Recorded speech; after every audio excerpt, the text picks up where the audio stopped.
Aloha kako and good morning. Morning. In the northern Buddhist tradition of Mahayana Buddhism, we observe Bodhi Day on December 8th, and separately from Buddha's birthday and Nirvana Day. However, in the southern Buddhist tradition of Theravada, they celebrate all three events together, usually in May or June, and referred to as Vesak. Thus, 2 weeks ago here, we celebrated Bodhi Day on December 8th. It is said that the former Prince Siddhartha Gautama attained the realized enlightenment in the early morning as the stars still twinkled in the morning sky on December 8th. The Buddha's awakening, though, was not something that happened overnight.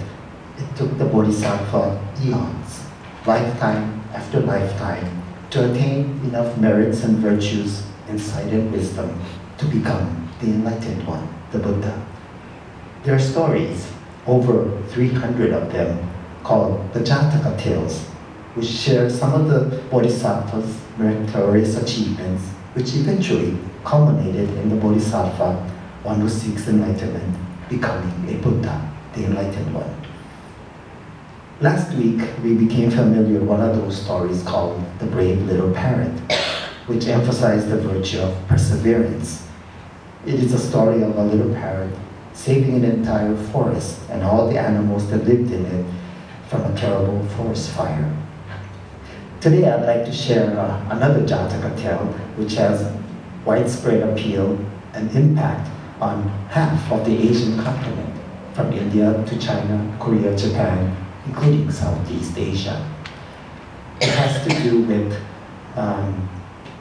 if Boy can show us a picture, with the moon. Especially in the autumn months, the full moon is a beautiful sight to behold.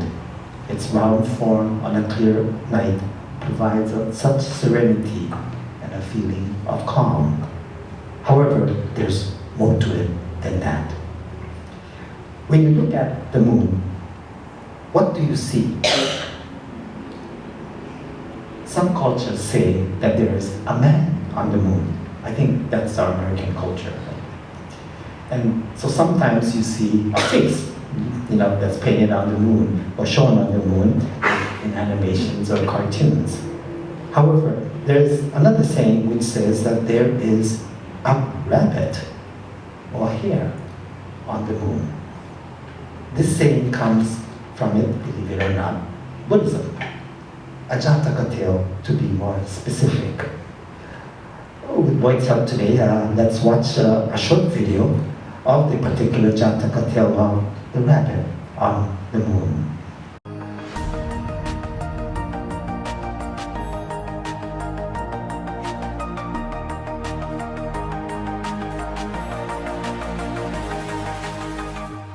Facts to know. The Jataka tales are stories of the Buddha's previous lives. Some stories tell of the Buddha's previous lives in human form, but many are animal fables. Because the Buddha was not yet a Buddha in his previous lives, in the stories he is often called a Bodhisattva. This story of the selfless hare appears with some variations in both the Pali Canon as the Sasha Jataka or Jataka 300a and in the Jatakamala of Aryasura. In some cultures, the craters of the moon are seen as forming the image of a face, the familiar man in the moon. But in Asia, it is more common to imagine the image of a rabbit or hare. This is the story of why there is a hare in the moon. The selfless hare. Once upon a time, the Bodhisattva was reborn as a hare. He lived in a leafy forest, among soft tender grass and delicate ferns, surrounded by climbing vines and sweet wild orchids. The forest was rich with fruits and bordered by a river of pure water, as blue as lapis lazuli. This forest was a favorite of wandering ascetics, people who withdraw from the world to focus on their spiritual journeys. These ascetics lived on food they begged from others. The people of that time considered the giving of alms to the holy wanderers to be a sacred duty. The Bodhisattva hare had 3 friends: a monkey, a jackal, and an otter, who looked to the wise hare as their leader. He taught them the importance of keeping moral laws, observing holy days, and giving alms. Whenever a holy day approached, the hare admonished his friends that if someone asked them for food, they were to give freely and generously, from the food they had gathered for themselves. Sakra, Lord of Devas, was watching the 4 friends from his great palace of marble and light, on the peak of Mount Meru. And on one holy day, he decided to test their virtue. That day, the 4 friends separated to find food. The otter found 7 red fish, on a riverbank. The jackal found a lizard, and a vessel of curdled milk, someone had abandoned. The monkey gathered mangoes, from the trees. Sakra took the form of a Brahmin, and he went to the otter, and said, "Friend, I am hungry. I need food, before I can perform my priestly duties. Can you help me?" And the otter offered the Brahmin the 7 fish he had gathered, for his own meal. Then the Brahmin went to the jackal, and said, "Friend, I am hungry. I need food, before I can perform my priestly duties. Can you help me?" And the jackal offered the Brahmin the lizard and curdled milk he had planned to have for his own meal. Then the Brahmin went to the monkey, and said, "Friend, I am hungry. I need food, before I can perform my priestly duties. Can you help me?" And the monkey offered the Brahmin the juicy mangoes he had looked forward to eating himself. Then the Brahmin went to the hare, and asked for food. But the hare had no food, but the lush grass growing in the forest. So the Bodhisattva told the Brahmin to build a fire. And when the fire was burning, he said, "I have nothing to give you to eat, but myself." Then the hare threw himself into the fire. Sakra, still disguised as a Brahmin, was astonished, and deeply moved. He caused the fire to go instantly cold, so that the hare was not burned. And then revealed his true form to the selfless little hare. "Dear hare," he said, "your virtue will be remembered through the ages." And then Sakra painted the wise hare's likeness on the pale face of the moon, for all to see. Sakra returned to his home on Mount Meru, and the 4 friends lived long and happily in their beautiful forest. And to this day, those who look up at the moon can see the image of the selfless hare. In this particular Jataka tale of the rabbit on the moon, the virtue of dana, or selfless giving, is being shared, especially emphasizes the Dharma of sacrificing oneself for the sake of another or others. It's the greatest or highest form or expression of dana, as we saw the rabbit giving its own life for the benefit of the starving man, without any hesitation and no expectation of anything in return. Further, it might not be clear or evident, but another emphasis being shared is that when one gives a gift, it should be a gift that one has personally worked hard for or endeavored for. In the story, the other animals, though they did give something to help the starving man, it was not a real personal gift in a sense that they weren't solely responsible for that gift. For example, the otter gave fish, but the otter didn't personally catch the fish. It was fish that he found and then gave to the starving man. And even though the monkey climbed the tree to get the fruit, it was the tree that produced the fruit. It was only the rabbit that gave a gift that was totally and entirely his own. The emphasis, I think, this emphasis too, I think, has had a tremendous effect on many Asian cultures and their work ethic and their perspective towards gift giving. I recall, this is jumping to Japan, but now, I recall a remarkable story from Tamayo's birth temple, which her father shares, of a woman by the name of Tenno Matsumoto. In that part of the country, Jodo Shinshu by the local government was outlawed. It was banned. There were no Honganji temples. You could not recite Nenbutsu with the threat of being executed and tortured. And so now, but that's a whole other story. But getting back to Tenno Matsumoto, in her latter years, she became blind, but that did not stop her from working very hard. When the persecution of Jodo Shinshu or the Nimbutsu ended with the Meiji Restoration and religious freedom was declared, in joyous gratitude, she began to weave a strong rope. And what she wanted to do was to express her gratitude or appreciation by making a donation. Mind you, she is quite advanced in age. She passed away at the age of 84, blind, but she managed to weave a rope 47 miles long. To me, it's mind-boggling. I can't even picture, 47 miles of rope. But that's what she, sold, and with the money she made from that, that was her donation. And she repeatedly told everyone that, that she wanted to make a donation, but that she had to personally work hard to make the money, to make the donation, by herself. And so that's what she did. Again, she managed to weave a rope 47 miles long. Amazing, isn't it? But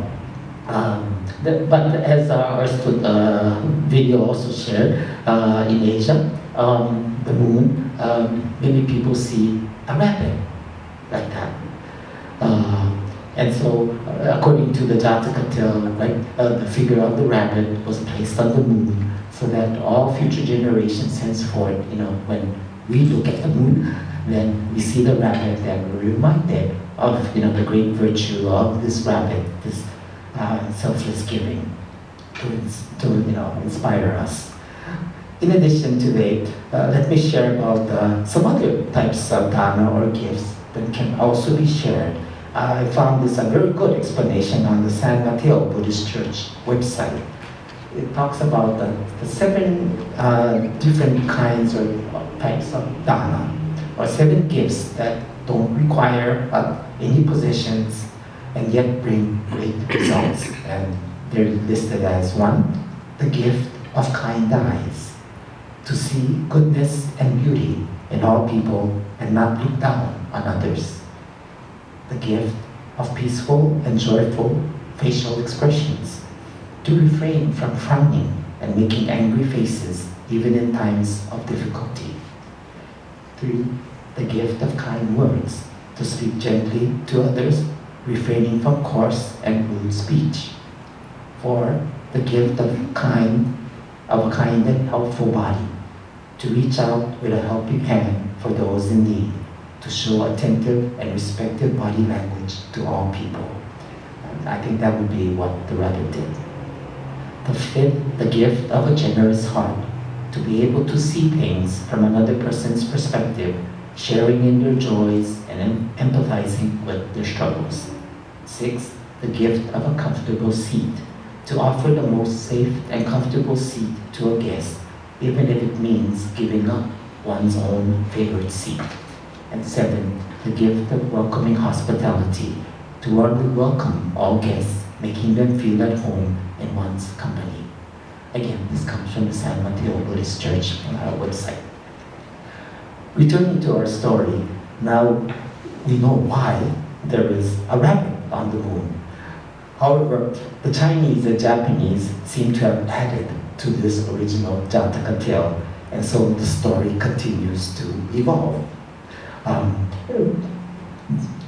In the eyes of the Chinese, the rabbit doesn't just appear on the moon, but is doing something.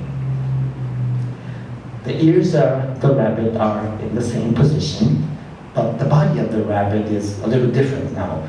Something has been added besides the rabbit. Do you see that square kind of object near the end of the rabbit? The bottom of the rabbit? It's supposed to be a mortar. Now for the Japanese, that mortar is the receptacle or the usu for pounding mochi. And so the Japanese say that the rabbit on the moon is pounding mochi. In China, Korea, Japan, mochi or rice cakes represent prosperity, good fortune, and happiness. So I guess it could be said that the rabbit is pounding mochi for all of us, wishing for our happiness. But to bring it full circle, like the full moon, I would say the highest happiness that is being inspired for is our attainment of enlightenment. As the historic Buddha Shakyamuni is known to have said in the Dhammapada, to be healthy is a great advantage. To be content with what one has is better than the possession of great wealth. To be considered reliable is the truest mark of friendship. And to attain enlightenment is the highest happiness. And our final picture to conclude, the next time and every time you see the full moon, please remember our virtuous rabbit and its kindness, sincerity, and selfless generosity. Please think about what is the highest happiness. Please recall to mind the promise of Shakyamuni Buddha, who became enlightened on December 8th, as found in our larger sutra, and perhaps the reason that Jodo Shinshu teachings, the Nimbutsu, is one of the most widespread Buddhist teachings in the world. Shakyamuni Buddha, out of compassion, vowed that in the future, all sutras will become extinct. However, out of compassion and pity, I will ensure that this sutra, the larger Sutta Bhakti View Sutra alone, remains for a further 100 years. Those sentient beings, people who encounter this sutra, will attain emancipation, enlightenment, in accordance with their aspiration. Thank you, and please join us for Mochitsuki next week. And as you do, as we pound and make mochi, let's remember our rabbit.